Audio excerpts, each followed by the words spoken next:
PSL کی افتتاحی تقریب پر کتنے پیسے خرچ ہوئے؟ اگر آپ بھی کرکٹ لور ہیں تو اس ویڈیو کے نیچے دیے گئے اس لال کلر کے سبسکرائب بٹن پر کلک کریں اور ساتھ موجود گھنٹی کے نشان کو بھی کلک کر لیں تاکہ آپ کو کرکٹ سے جڑی ہر خبر سب سے پہلے ملتی رہے۔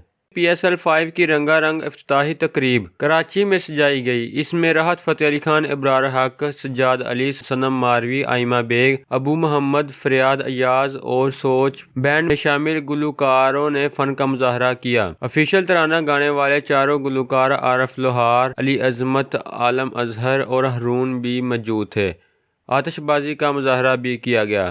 اس سے قبل جو کمپنی انعقاد کرتی تھی رواں برس اسے ذمہ داری نہیں سونپی گئی۔ نیشنل اسٹیڈیم میں گزشتہ چند روز سے تقریب کی ریہرسل بھی جاری تھی اور افتتاحی تقریب سے پہلے ساؤنڈ سسٹم کو تقریباً روز ہی چیک کیا جاتا تھا۔ ذرائع نے بتایا ہے کہ تقریب پر تقریباً 21 کروڑ روپے خرچ ہوئے۔ تو دوستو یہ تھی ہماری آج کی ویڈیو۔ اگر آپ کو ہماری یہ ویڈیو پسند آئی تو اسے لائک لازمی کریں اور ہمارے چینل کو سبسکرائب کریں تاکہ آپ کو کرکٹ سے جڑی مزید اپڈیٹس حاصل ہوتی رہیں۔